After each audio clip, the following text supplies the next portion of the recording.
செய்த நன்மையாவும் எண்ணி முழுமனதாய் ஸ்தோத்தரிப்பேன் நான். என் கர்த்தர் செய்த நன்மையாவும் எண்ணி முழுமனதாய் ஸ்தோத்தரிப்பேன் நான். ஆராய்ந்து முடியாத அதிசயங்கள் செய்தீரே, முழுமனதாய் ஸ்தோத்தரிப்பேன் நான். ஆராய்ந்து முடியாத அதிசயங்கள் செய்தீரே, முழுமனதாய் ஸ்தோத்தரிப்பேன் நான். ஸ்தோத்தரிப்பேன் நான், ஸ்தோத்தரிப்பேன் நான், முழுமனதாய் ஸ்தோத்தரிப்பேன் நான். ஸ்தோத்தரிப்பேன் நான், ஸ்தோத்தரிப்பேன் நான், முழுமனதாய் ஸ்தோத்தரிப்பேன் நான். என்னில்லா நன்மைகள் என் வாழ்வில் செய்தீரே, முழுமனதாய் ஸ்தோத்தரிப்பேன் நான். என்னில்லா நன்மைகள் என் வாழ்வில் செய்தீரே, முழுமனதாய் ஸ்தோத்தரிப்பேன் நான். தாழ்வில் என்னை கண்ணோக்கி பார்த்தீர், தயவாய் கரம் பிடித்து தூக்கினீர். தாழ்வில் என்னை கண்ணோக்கி பார்த்தீர், தயவாய் கரம் பிடித்து தூக்கினீர். எட்டாத உயரத்திலே உட்கார வைத்தீரே, முழுமனதாய் ஸ்தோத்தரிப்பேன் நான்.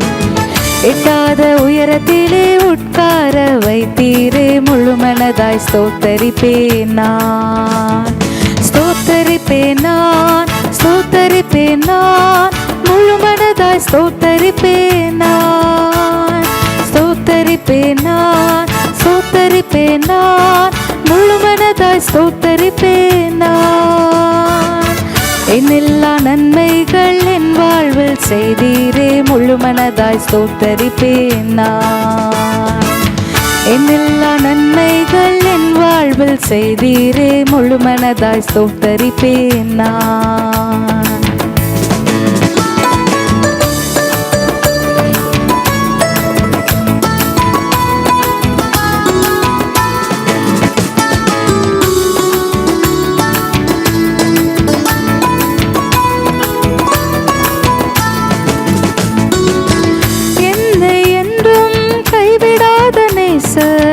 இயேசு நீதானையா, என்னை என்றும் கைவிடாத நேசர் இயேசு நீதானையா. என்னை மறவாமல் என் நினைவாயிருப்பவரே, முழுமனதாய் ஸ்தோத்தரிப்பேன் நான். என்னை மறவாமல் என் நினைவாயிருப்பவரே, முழுமனதாய் ஸ்தோத்தரிப்பேன் நான். ஸ்தோத்தரிப்பேன் நான், ஸ்தோத்தரிப்பேன் நான், முழுமனதாய் ஸ்தோத்தரிப்பேன் நான். ஸ்தோத்தரிப்பேன் நான், ஸ்தோத்தரிப்பேன் நான், முழுமனதாய் ஸ்தோத்தரிப்பேன் நான். என்னில்லா நன்மைகள் என் வாழ்வில் செய்தீரே, முழுமனதாய் ஸ்தோத்தரிப்பேன் நான். என்னில்லா நன்மைகள் என் வாழ்வில் செய்தீரே, முழுமனதாய் ஸ்தோத்தரிப்பேன் நான்.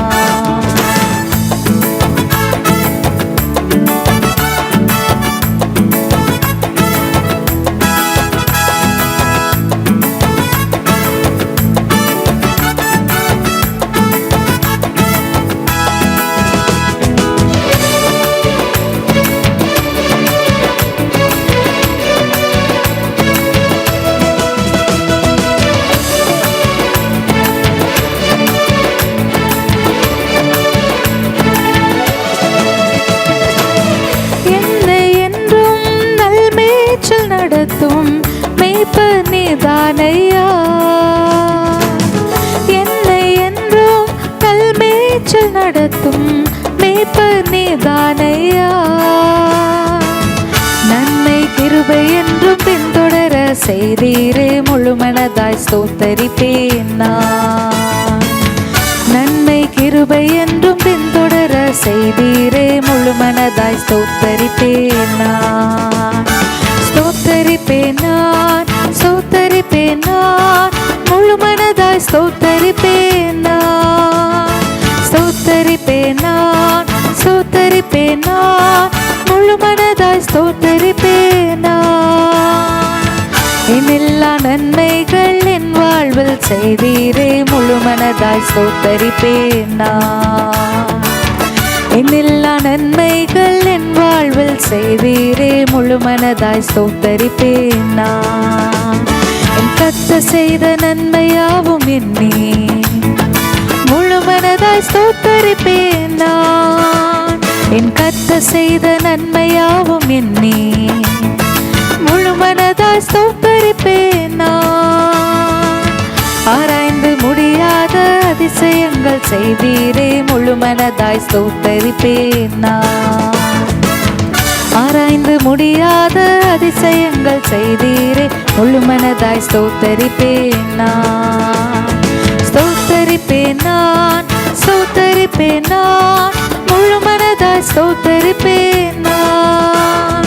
ஸ்தோத்தரிப்பேன் நான், ஸ்தோத்தரிப்பேன் நான், முழு மனதாய் ஸ்தோத்தரிப்பேன் நான்.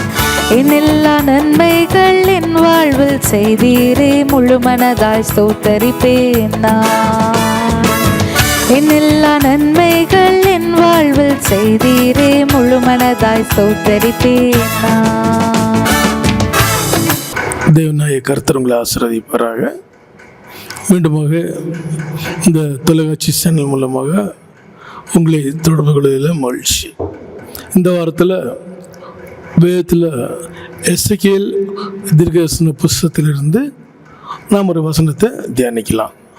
எசேக்கியேல் தீர்க்கதரிசன புஸ்தகம் 38ஆம் அதிகாரம் 7ஆம் வசனம். எசேக்கியேல் 38:7 வாசிக்கிறேன், கேளுங்க. நீ ஆயத்தப்படு, உன்னுடனே கூடிய உன் எல்லா கூட்டத்தையும் ஆயத்தப்படுத்து, நீ அவர்களுக்கு காவல் நாளாயிரு. பாருங்க, எசேக்கியேல் மூலமாக தேவனாய கர்த்தர் உரைத்த ஒரு வார்த்தை. நீ ஆயத்தமாக இருக்கணுமா, உன்னோடு கூடிய உன் எல்லா ஜனத்தையும் நீ ஆயத்தப்படுத்தணுமா, நீ அவங்களுக்கு காவலனாக இருக்க வேண்டுமா.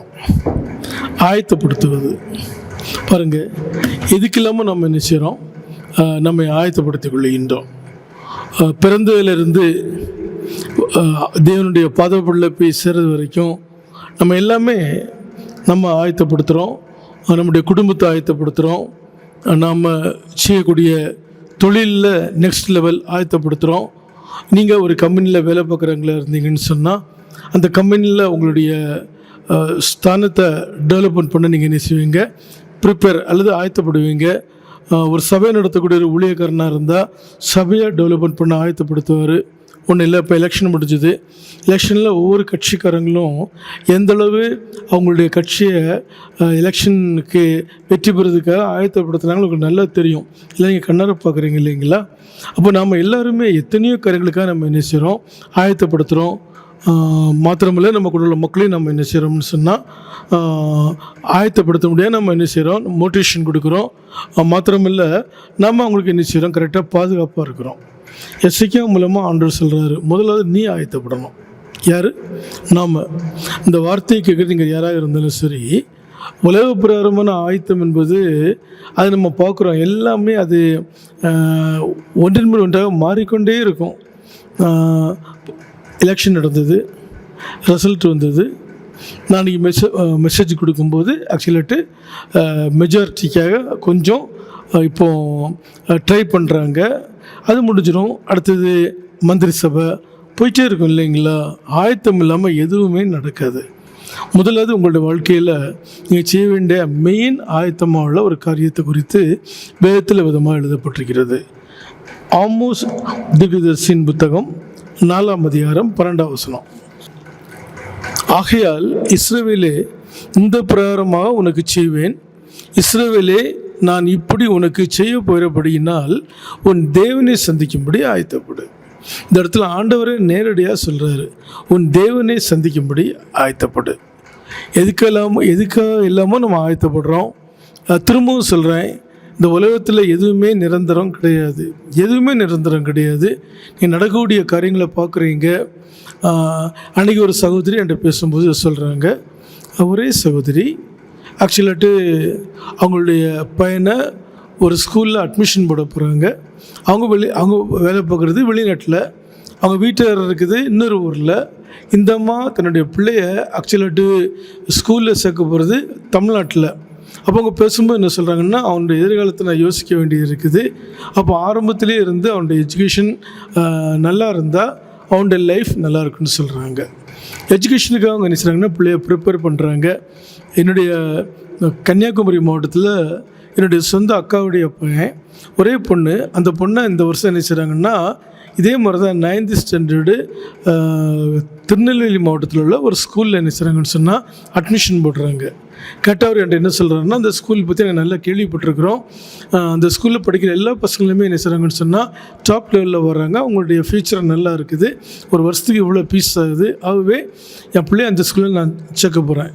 கேட்டேன், ஏம்பா அந்த பிள்ளைய ஸ்கூலில் சேர்த்துனா நீயும் உன் மனைவி எப்படிப்பான்னு கேட்டேன். இல்லை, அவளுடைய எஜுகேஷனுக்காக நாங்கள் என்ன செய்கிறோம், கன்னியாகுமரி டிஸ்ட்ரிக்டில் எங்களோட சொந்த வீட்டை விட்டுட்டு திருநெல்வேலி நாங்கள் என்ன செய்கிறோம்னா பள்ளிக்கூடத்துக்கு போகத்தில் நாங்கள் என்ன செய்கிறோம், கேம்பஸில் நாங்கள் ஷிஃப்ட் ஆகிறோம். என் பிள்ளையோட லைஃப் நல்லா இருக்கணும். நல்லா கவனிங்க, ஒரு எஜுகேஷனுக்காக அவங்க என்ன செய்கிறாங்கன்னா ப்ரிப்பேர் ஆகிறாங்க. ஒரு கவர்மெண்ட் ஜாப்புக்காக அவங்க என்ன செய்கிறாங்கன்னா ப்ரிப்பேர் ஆகிறாங்க. ஒரு கவர்மெண்ட் ஜாப் கிடச்சிடுச்சுன்னா அங்கே எங்கே போய் செட்டில் ஆகணும் அதுக்காக ப்ரிப்பேர் ஆகிறாங்க. எத்தனையோ காரியங்களுக்காக ப்ரிப்பேர் ஆகிறாங்க. ஆனால் நீங்கள் எல்லாருமே தேவனுடைய பிள்ளைகளாக இருக்கிறீங்க, சொல்லிக்கிடுறீங்க. வசனம் சொல்லுது, உன் தேவனை நீ சந்திக்க முடியும், என்ன செய்யணும், ஆயத்தப்படணும். இது கடைசி நாட்கள். இன்றைக்கி எத்தனையோ மக்கள், குறிப்பாக கிறிஸ்தவ ஜனங்களே இயேசுடைய வரியை பற்றி மறந்துட்டாங்க. வரும்போது வரட்டும். நிர்விசாரம், இந்த நிர்விசாரம் தான் பாருங்கள் நம்முடைய வாழ்க்கையில் எத்தனையோ காரியங்கள் நம்ம இழந்து போக காரணமாக இருக்குது. எத்தனையோ ஊழியர்களை கிட்ட இருந்து பார்க்குறேன், எத்தனையோ மூப்பர்னு சொல்கிறாங்க அவங்களை கிட்ட இருந்து பார்க்குறேன், விசுவாச ஜனங்களை பார்க்குறேன். எல்லாருடைய வாழ்க்கையில ஒரு விசாரம் கண்ணார நான் பார்க்குறேன். என்னென்னு சொன்னால் அஜாக்கிரதை, அல்ல என்ன சொல்கிறாங்கன்னா கேர்லெஸ்ன்னு சொல்கிறாங்க இல்லையா, கேர்லெஸ்ஸாக இருக்கிறாங்க. நம்ம அப்படி கேர்லெஸ்ஸாக இருக்கவே கூடாது. திரும்பவும் சொல்கிறேன், இரவில் திருடன் வருகிற விதமாக கர்த்தருடைய வரி இருக்கும் என்று பவுல் தெளிவாக சொல்கிறாரு. 2 விஷயங்களை உங்களுக்கு நான் ஞாபகப்படுத்த விரும்புகிறேன். முதலாவது, மத்தேயு 24ஆம் அதிகாரத்தில் 37 to 39 வரைக்கும் நோவின் காலத்தில் எப்படி நடந்ததோ அப்படியே மனுஷகுமாரன் வரும் காலத்திலும் நடக்கும். எப்படி எனில், ஜலப்பிரளயத்துக்கு முன்னான காலத்திலே நோவா பேழைக்குள் பிரவேசிக்கும் நாள் வரைக்கும் ஜனங்கள் புசித்தும் குடித்தும் பெண் கொண்டும் பெண் கொடுத்தும் ஜலப்பிரளயம் அனைவரையும் வாரிக்கொண்டு போகும் மட்டும் உணராதிருந்தார்கள். அப்படியே மனுஷகுமாரன் வரும் காலத்திலும் நடக்கும். உணராதிருந்தார்கள். ஆண்டவர் என்ன சொல்கிறாரு? உணராதிருந்தார்கள். ரோமருக்கு எழுதிய நிருபத்தில் பவுல் தெளிவாக சொல்வார், உணர்வில்லாத அவருடைய இருதயம் இருளடைந்தது. நோவுடைய நாட்களில் கோடிக்கணக்கான ஜனங்கள் வாழ்ந்ததாக சொல்கிறாங்க. ஆனால் வாழ்ந்த நாட்களில் நோவாவும் அவனுடைய குடும்பமும் மட்டும்தான் அவங்க உணர்வாக இருந்தாங்க. தேவன் தங்களுக்கு என்ன கட்டளை இட்டாரோ அதை அவங்க அப்படியே செஞ்சாங்க என்று வேதத்தில் எழுதப்பட்டிருக்குது. இந்த இடத்துல பாருங்கள், நோவாவை தவிர மற்ற ஜனங்கள் எப்படி வாழ்ந்தாங்களாம்? திருமறை என்ன சொல்லுது? நோவின் காலத்தில் எப்படி நடந்ததோ அப்படியே மனுஷகுமாரன் வரும் நாட்களிலும் நடக்கும். மனுஷகுமாரன் வரும் காலத்திலும் நடக்கும். எப்படி எனில், ஜலப்பிரளயத்துக்கு முன்னான காலத்தில் நோவா பேழைக்குள் பிரவேசிக்கும் நாள் வரைக்கும் ஜனங்கள் புசித்தும் குடித்தும் பெண் கொண்டும் பெண் கொடுத்தும் ஜலப்பிரளயம் அனைவரையும் வாரிக்கொண்டு போக மட்டும் உணராக இருந்தார்கள். அப்படியே மனுஷகுமாரன் வரும் காலத்தில் நடக்கும். பாருங்கள், நான் ஆக்சுவலாட்டு என்னுடைய எஜுகேஷன் டிகிரி ஃபர்தர் ஸ்டடீஸ்லாம் நான் படித்தது கேரளா. அது முடிச்சுட்டு நான் கொஞ்ச நாள் கேரளாவில் திருவிதாங்கூர் ரப்பர் அண்ட் டீ பிளான்டேஷனில் ஒரு 1.5 வருஷம் ஆஃபீஸ் ட்ரைனியாக இருந்தேன். அது மிகவும் எனக்கு விருப்பமான நாட்கள். தமிழ், இங்கிலீஷ், மலையாளம் எல்லாமே நல்ல ஃப்ளூவன்ஸே தெரியும். அவே ஒரு 1.5 வருஷம் டிகிரி முடிச்சோன்னே போய் ஜாயின் பண்ணேன். அப்போ என்னுடைய கூட படித்த பசங்க எல்லாருமே அப்போது நல்ல க்ளோஸாக இருப்பாங்க என்கிட்ட. அங்கெல்லாம் தமிழியன் மலையாளின்ஸ்னு வித்தியாசம் கிடையாது. அவன் பாருங்க, அப்போது நான் வேலை பார்க்கும்போது அந்த பசங்க என்கிட்ட சிரிச்சிட்டே சொல்லுவாங்க. என்ன சொல்லுவாங்கன்னா, தமிழியன்ஸ் எல்லாமே என்ன செய்வாங்கன்னா 2 விஷயத்தையும் நல்ல முக்கியத்துவம் கொடுப்பாங்க. ஒன்று நல்ல திருப்தியாக சாப்பிடுவாங்க, இன்னொன்று நல்லா என்ஜாய் பண்ணுவாங்கன்னு அவங்க சிரிச்சிட்டே சொல்லுவாங்க. பாருங்கள், அந்த காரியம் எத்தனையோ நூற்றாண்டுகளுக்கு முன்பாக வேதத்தில் பதிவு செய்யப்பட்டிருக்குது. ஜனங்கள் புசிப்பாங்களாம், குடிப்பாங்களாம், பெண் கொள்வாங்களாம், பெண் எடுப்பாங்களாம். வெள்ளம் வந்து அவர்களை வாரிக்கொண்டு போக மட்டும். தயவுசெய்து இந்த நாட்களில் ஒவ்வொரு கருத்தையும் உணர்ந்து போகணும். ஒவ்வொரு காரியத்தையும் செய்கிறீங்க, ஓகே, அது நல்ல உன் பிள்ளைய நீ படிக்க வைக்கிற, தப்புன்னு நான் சொல்லலை. உன் பிள்ளையோட எதிர்காலத்துக்காக நீ எவ்வளோ கஷ்டப்படுற, உன்னுடைய பிள்ளைகளை கல்யாணம் பண்ணி வைக்கணும்னு விரும்புகிற, அந்த பிள்ளைகளுக்காக நீ எவ்வளோ கஷ்டப்பட்டு நீ அந்த பிள்ளை கல்யாணம் பண்ணி கொடுக்குற. உன்னுடைய ஹெல்த்து கரெக்டாக நீ என்ன செய்கிறேன்னு சொன்னால், ஹெல்த்தை நீ கரெக்டாக என்ன செய்கிறீங்கன்னு சொன்னால் நீங்கள் சரியாக வச்சுக்கிட்டுறீங்க. ஒவ்வொரு கருத்தையும் என்ன செய்கிறீங்கன்னு சொன்னால் மாஸ்டர் பிளான் பண்ணுறீங்க. ஆனால் உங்களோடையும் உங்கள் மீது, உங்கள் குடும்பத்துக்கு மீது ஆண்டுக்கு நல்ல ஒரு நோக்கம் உண்டு. எந்த ஒரு காரியமாக இருந்தாலும் சரி, தயவுசெய்து உணர்ந்து செய்யணும். இந்த காரியம் எதில் முடியும், இந்த காரியம் ஆண்டுக்கு பிரியமா, இந்த காரியம் என்னுடைய உறவுகளுக்கு பிரியமா, இந்த காரியம் நான் வணங்கக்கூடிய, நான் ஆராதிக்கக்கூடிய இயேசுக்கு பிரியமா, தயவுசெய்து உணர்ந்து பார்க்கணும். ஒரு காரியத்தை செய்யும்போது உணர்வு இல்லாவிட்டால் அந்த இருதயம் இருளடைந்து போகுமா. இதே மாதிரி தான் லோத்துடைய நாட்களில் நடந்தது என்று வேதத்தில் எழுதப்பட்டிருக்குது. 3 நாட்களில் புசித்தார்கள், குடித்தார்கள், பெண் கொடுத்தார்கள், பெண் கொண்டார்கள். லோத்துடைய நாட்களில் த சேம் கான்செப்ட் தான். லூக்கா 17ஆம் அதிகாரத்தில் லோத்து குறித்து விதமாக எழுதப்பட்டிருக்கிறது. லூக்கா 17ஆம் அதிகாரத்தில் 28, 29. லூக்கா 17ல் 28, 29 பாருங்கள். வசனம் என்ன சொல்லுதுன்னா, லோத்தினுடைய நாட்களில் நடந்தது போலவும் நடக்கும். ஜனங்கள் புசித்தார்கள், குடித்தார்கள், கொண்டார்கள், விற்றார்கள், நட்டார்கள், கட்டினார்கள். லோத்து சோதோமை விட்டு புறப்பட்ட நாளில் வானத்திலிருந்து அக்னியும் கந்தகமும் வருஷித்து எல்லோரையும் அழித்து போட்டது. மனுஷகுமாரன் வெளிப்படும் நாட்களில் அப்படியே நடக்கும். லோத்துடைய நாட்களில் என்ன போகும்னு உங்களுக்கு தெரியும். அதாவது லோத்துடைய நாட்களில் உண்மையிலே பாருங்கள், மனுஷனோட வாழ்க்கை மிகவும் மிருகத்தோடைக்கு கீழ்த்தரமாக இருந்தது என்று வேதத்தில் பதிவு செய்யப்பட்டிருக்குது. லோத்துடைய நாட்களில் இதே மாதிரி தான். எதுக்கு அவங்க முக்கியத்துவம் கொடுத்தாங்கன்னு சொன்னால், புசிப்பாங்க, குடிப்பாங்க, பர்ச்சேஸ் பண்ணுவாங்க, அதுபோல் விற்பாங்க, நடுவாங்க, கட்டுவாங்க, செக்ஸுக்கு முக்கியத்துவம் கொடுப்பாங்க. அதுவே பாருங்கள், அந்த லோத்துடைய நாட்களில் அந்த ஜனங்களும் இப்படித்தான் இருந்தாங்களாம். அந்த பட்டணத்தை வந்து அக்னி அழிச்சு மட்டும் அவங்கள உணர்வு இல்லாமல் இருந்தாங்களாம். 3 நாட்களில் வெள்ளம் வந்து அழித்து போட்டது. லோத்துடைய நாட்களில் அக்னி வந்து அழித்து போட்டது. வரக்கூடிய நாட்களில் இந்த பூமியும் அக்னிக்கு இரையாக தான் வைக்கப்பட்டிருக்குது. தேவனுடைய வருகைக்கு முன்னாடி என்னென்ன சம்பவங்கள் நடக்குமோ அத்தனை சம்பவங்களும் உலக அரசியலில் நடக்குது, ஆன்மீகத்தில் நடக்குது, குடும்பங்களில் நடக்குது, திருச்சபையில் நடக்குது. கண்ணாராக பார்க்குறோம். இந்த சூழ்நிலையில் தயவுசெய்து நீங்கள் ஒரு நிமிஷம் யோசிச்சு பாருங்கள். வேதத்தில் எழுதப்பட்டிருக்கிறபடி இயேசு கிறிஸ்து இன்றைக்கி வந்து மத்தியாயத்தில் என்னை கூப்பிட்டாருன்னா நான் போக தயாராக இருக்கிறேன்னா. ஆகவே தான் பாருங்கள், அந்த நாட்களில் எசேக்கியேல் தீர்க்கதரிசி மூலமாக தேவனாய கர்த்தர் சொன்னார், நீ ஆயத்தப்படு. உன்னோடு கூடிய உன்னுடைய ஜனங்கள், உன் குடும்பம், உன் சொந்தக்காரங்க, உன்னுடைய இனஜன பந்துகள், உன் ஃப்ரெண்ட்ஸ், திருச்சபை சார்ந்தவங்க, அவங்கள ஆயத்தப்படுத்து. நீ அவங்களுக்கு காவல் நல்லா நின்று. இல்லாவிட்டால் ஆண்டவர் நம்மகிட்ட தான் கடன் கேட்பார். ஆயத்தப்படுங்க, ஆயத்தப்படுத்துங்க, அவங்களுக்கு காவல் நல்லா இருங்க. இது ஆண்டவர் நம்ம கொடுத்துருக்கின்ற உத்தரவு. இந்த உத்தரவுக்கு நம்ம கீழ்ப்படிவோம். தேவனுக்கு பிரியமுள்ள ஒரு வாழ்க்கையை நம்ம செய்ய நம்ம ஒப்பு கொடுப்போம். தேவன் எப்போ வந்தாலும் அவரோடு கூட இப்போ ஆயத்தமாக இருப்போம். குழப்பமான ஒரு சூழ்நிலையில் நம்ம வாழ்ந்துட்டுருக்குறோம். நீங்கள் குழம்பிடாதீங்க, நீங்கள் ஆயத்தமாக இருங்க. கூட உள்ள ஜனங்களை நீங்கள் ஆயத்தப்படுத்துங்க. நீங்கள் அவங்களுக்கு காவல் நல்லா இருங்க. 100 நாட்களை போல், 100 நாட்களை போல் அனைத்து காரியங்களும் அப்படியே நடந்துகிட்ருக்குது. உணர்வுள்ள ஜனங்களாக இருங்க. தேவன் உங்களை ஆசீர்வதிப்பாராக. ஆமென்.